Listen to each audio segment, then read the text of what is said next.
कराची के सुनसान साहिल की खौफनाक लहरें। कराची का समुंदर दिन में जिंदगी और रोशनी का गहवारा होता है, लेकिन रात की तारीकी उसे एक परअसरार और खौफनाक दुनिया में बदल देती है। ये कहानी है साहिल हॉक्स बे के एक दूर दराज हिस्से की, जिसे मकामी लोग मौत का घाट कहते थे और जहां सूरज गुरूब होने के बाद कोई कदम नहीं रखता था। उस साहिल पर एक पुरानी वीरान झोंपड़ी थी, जिसकी लकड़ियां समुद्री नमक से गल चुकी थीं और छत टूट फूट का शिकार थी। कहा जाता था कि कई दहाइयां पहले उस झोंपड़ी में एक तन्हा माहीगीर रहता था, जिसका नाम दादा गुल था। दादा गुल को समुंदर की गहराइयों और उसके पोशीदा राजों का इल्म था। उसे यकीन था कि समंदर ने उसके बेटे को अपनी नजर बना लिया है। उसी रात दादा गुल साहिल की इस वीरान झोपड़ी में दाखिल हुआ और फिर कभी बाहर नहीं निकला। वो मर गया या समंदर की गहराइयों में चला गया, कोई नहीं जानता। तब से साहिल का वो हिस्सा एक बदनाम जगह बन गया।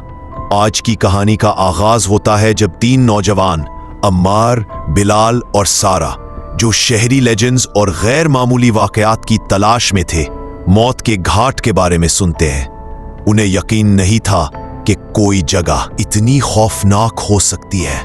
रात के 12 बजे वो अपनी बाइक पर सवार होकर इस वीरान साहिल पर पहुंचे। चांद आसमान में कहीं गायब था और समंदर की लहरें एक अजीब धीमी गरज के साथ किनारे से टकरा रही थी, जैसे कोई देवोहैकल सांस ले रहा। अचानक सारा को पानी के किनारे से कोई चीज लहरों के साथ बहती हुई महसूस हुई। एक लम्हे के लिए उसे लगा जैसे वो कोई पुरानी सड़ी हुई लाश है, जिसके बाल समंदरी घास की तरह उलझे हुए हैं। लेकिन इससे पहले कि वो चीख सकती, वो चीज तेजी से वापस लहरों के नीचे गायब हो गई। अमार ने झोंपड़ी के बाहर एक अजीबोगरीब निशान देखा, जो रेत पर किसी बड़े पंजे से बनाया गया था। उसने जैसे ही उसे छुआ, लहरों की आवाज अचानक बदल गई। ये गरज नहीं रही थी, ये एक खौफनाक सरगोशी थी जो तीनों के नाम पुकार रही थी, अमार, बिलाल, सारा। समंदर से एक ठंडी हवा का झोंका आया जो उनकी हड्डियों तक को मुंजमद कर गया। उस झोंके के साथ ही एक भारी गीली जंजीर खींचने की आवाज आई। उन्होंने देखा कि झोंपड़ी के अंदर वो स्याह पत्थर लरस रहा था और उसके चारों तरफ पानी के बुलबुले बन रहे थे। सारा ने खौफ से चीख मारी और पीछे भागी, लेकिन लहरें उनकी तरफ तेजी से बढ़ रही थी।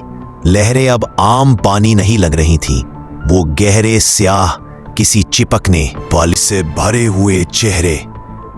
भागो, अम्मार चिल्लाया। तीनों अपनी बाइक की तरफ दौड़े। पीछे मुड़कर देखा तो वो झोपड़ी लहरों के एक बड़े झोंके के नीचे गायब हो रही थी, लेकिन पानी की सतह पर एक हयूला पतला साया था, जिसके हाथ जालियों में उलझे हुए थे और उसकी आंखें गहरे समंदर की तरह खाली थी। ये दादा गुल है, बिलाल ने कांपते हुए कहा। उसने समंदर की रूह को आजाद कर दिया है। हेओले ने अपना हाथ उठाया। समंदर की गरज शिद्दत इख्तियार कर गई और एक देव हैकल लहर, जिसका ऊपरी हिस्सा किसी भयानक मनहा की तरह खुला हुआ था, उनकी तरफ लपकी। अम्मार ने बाइक स्टार्ट की और पूरी रफ्तार से भागे।